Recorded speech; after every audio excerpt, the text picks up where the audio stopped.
Prime Minister Solberg, welcome to the program. Thank you. So here you are in Europe at a time when things couldn't be more rocky between Europe and the United States. Yeah, difficult times. Well, how do you assess these trade tariffs that have been imposed on steel and aluminium?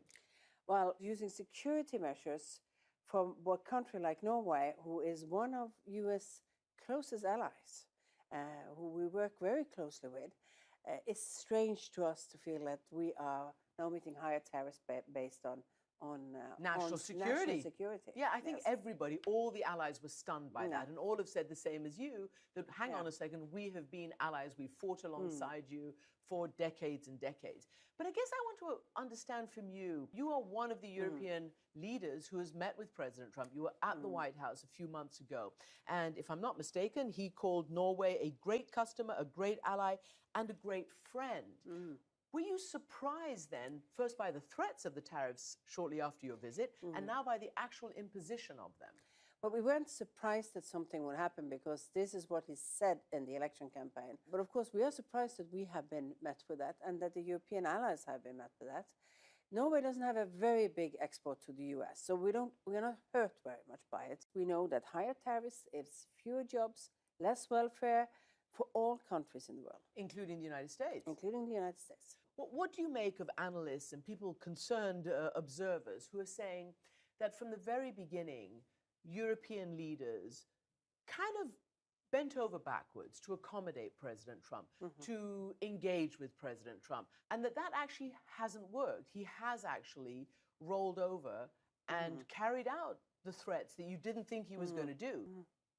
Well, we are believers of, I think in all European countries, of dialogue, political discussion, finding compromise. Maybe we were a bit hoping that not everything said the way that it was said would be transformed into policies. But in the 18 months that President Trump has been in office, he has actually broken a lot of deals that you all thought were good deals, whether it is the Iran nuclear deal, now with these tariffs on trade, whether it's moving the US embassy from Tel Aviv to Jerusalem, and many other such things. And some are beginning to say, well, is President Trump a partner with his allies, or is he a competitor? And thus, do you have to figure out how to respond in kind? Well, I will always believe that the US is a partner. It's an ally. It is a long tradition of doing that. Then I think it seems like President Trump's sort of operational mood is stir things up and then try to find good solutions. I'm not sure if that leads to the results, but the benefit of the doubt is the fact that you have to watch also, will we get better deals or more conflict? But there are some dangerous things to that. Predictability in international policies are extremely important. Unpredictability might lead to things happening and accelerating much faster than we thought of. That's why predictability, I think, is a value at its own in international policies. And of course, some of the policies makes it more unpredictable. If you take the Iran deal, we are very concerned of the non-proliferation agreement. That means that other countries will start to look for more support or their own nuclear weapons. So an arms race in the arms region. race, and that's what we are anxious about. Is the Iran deal perfect? No. There's a lot of things that are not perfect with it, but it was reached, and the view has been that Iran has fulfilled their promises they made. Should there have been something else in the agreement? Maybe, but it's still what we have, and we should work on that because it could increase instability in the Middle East, and we don't need more instability, and we don't need more countries with nuclear arms. Well, your view obviously collides with President Trump's view, and it collides with his most important ally, and that is the Prime Minister of Israel, who is, at the same time as you're in London, he's also in London. It's part 3 of his European trip to try to persuade leaders such as yourself to also ditch the Iran deal. How do you counter what both President Trump and Prime Minister Netanyahu are advising? Well, I think what I just said is the most important part. You know, it might be that the Iran deal isn't perfect. The question is, will you get a better one afterwards? And if you don't get that, what will happen. So let me ask you this then. There has been a charm offensive by yourself, by President Macron, by Prime Minister Trudeau, and none of it's worked. You've got steel and aluminium tariffs. You have the president pulling out of the Iran deal. You have the president pulling out of the climate deal.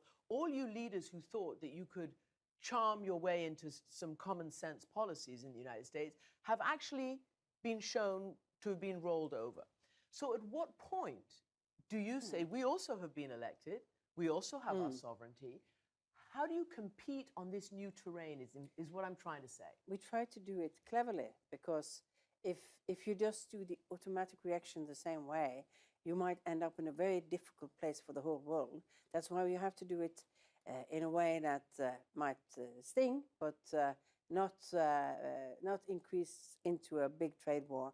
And that's why I think most countries are now viewing this. They are looking at how to react to it, and also trying to see what will be the end game of these things. In politics, you should not just look at the first move you make. You have to have some idea, where do you end with all of this? Because if you don't know where the end is, you shouldn't start something.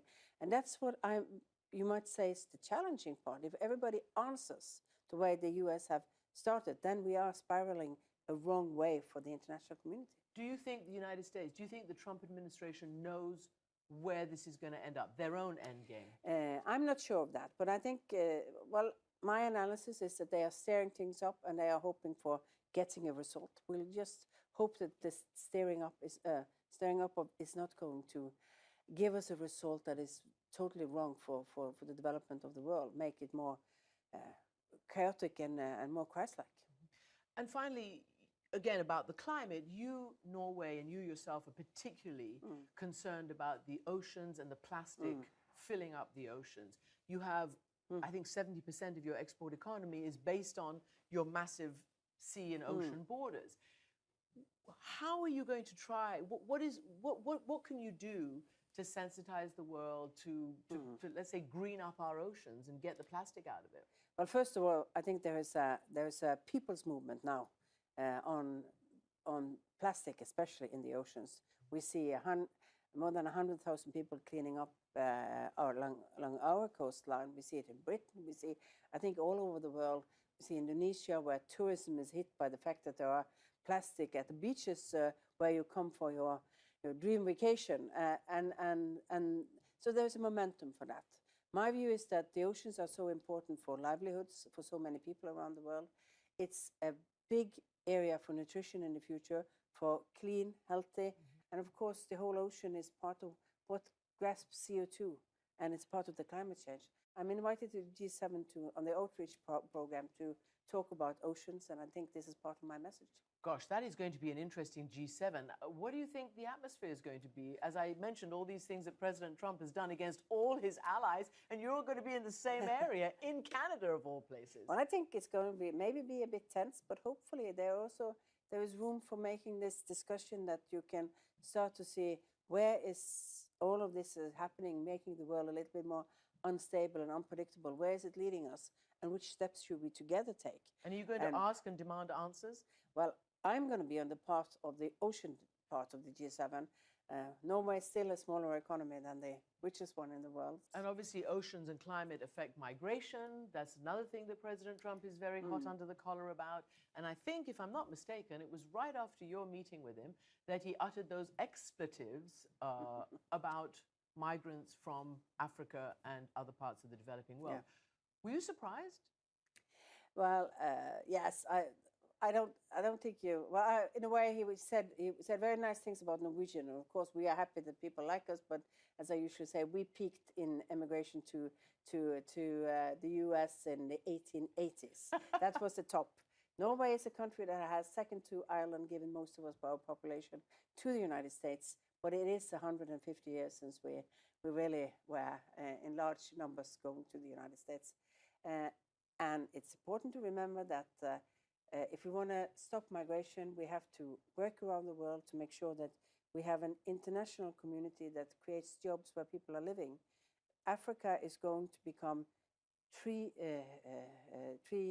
billion people in the next 100 years. We have to create jobs in Africa. If not, we're going to get the movement of people there. South America is the same. If there's no hope, if there's no jobs, that's an argument for more international cooperation, not less. Prime Minister Erna Solberg, thank you so much for joining us. Thank you.